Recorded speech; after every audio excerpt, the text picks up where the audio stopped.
Hi అండి. మరి అదే విధంగా ఒక మనిషి బాధలో ఉన్నప్పుడు, బాధ అంటే ఏదన్నా అయితేనే అని కాదండి. ఏదన్నా ఆలోచన ఉండొచ్చు, ఏదన్నా ఇబ్బంది ఉండొచ్చు, శారీరకంగా కావచ్చు, మానసికంగా కావచ్చు, అనారోగ్యంతో కావచ్చు, లేకపోతే ఏదో ఒక ప్రాబ్లం ప్రతి మనిషిని పీడిస్తూనే ఉంటుంది. అలాంటప్పుడు మనము వారికి వెల్ విషర్స్‌గా, శ్రేయోభిలాషులుగా, అమ్మా ఎలా ఉన్నావు? తిన్నావా? పడుకున్నావా? ఆరోగ్యం ఎలా ఉంది? ఇలా ఒక మంచి పలకరింపు పలకరిస్తే ఆ మనిషి యొక్క శరీరం అంతా కూడా ఏమవుతుంది? ఒకేసారి చెల్లించిపోతుంది. అబ్బా! ఇంత మంచి ఆప్యాయత కలిగిన మాటలు నాకు దొరికాయి కదా! అని చెప్పి సంతోషపడుతుందనమాట. ఆమెలో ఉన్నటువంటి సగ బాధ అంతా కొట్టివేయబడుతుంది. తీసేసుకుంటది. నెట్టి వేసుకుంటదనమాట.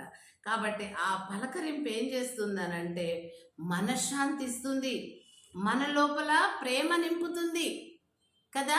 కాబట్టి అటువంటి పలకరింపు కొరకు ప్రతి ఏజ్ ఉడిగిన వాళ్ళు, బాధ్యతలు తీరిన వాళ్ళు, వృద్ధాప్యంలో ఉన్నవాళ్ళు ఎదురు చూస్తారు. కానీ ఈ రోజుల్లో కొడుకులు కోడన్లు బయటికి కనబడకుండా భర్తలకు చెప్పి భర్తల తల్లులను మరి అనాథాశ్రమంలో దొబ్బేస్తున్నారండి. వాళ్ళేమో మళ్ళీ నా పేరు బ్లేమ్ అవుతుంది అన్న ఉద్దేశంతో వాళ్ళు లోపల కొట్టి చంపుతున్నారు. ఎన్నో చూస్తున్నాం. అందరు కాదండి, కొందరు. ఆ దుర్మార్గం అవసరమా? రేపు పోయేటప్పుడు ఆ పాపాన్ని మోసుకొని పోవాలి కదా. వచ్చేటప్పుడు పసిబాలులుగా వచ్చాం మనం, కానీ పోయేటప్పుడు ఇంత పెద్ద శరీరంతోని అంత పాపము నింపుకొని ఆ బరువుతోని మనం ఆత్మను ఘోష పెట్టుకొని వెళ్ళవలసింది. దానికి భగవంతుడు ఎన్నో శిక్షలు వేస్తాడని మనకు మరి చెప్తున్నాయి కదా పురాణాలు కూడా. మరి ఆ వాటికన్నా భయపడుతుండ్రా? లేదు. భగవంతుని కూడా ఇప్పుడు మన స్థాయి కంటే భగవంతుడే తక్కువ స్థాయిలో ఉంచేసిండ్రండి.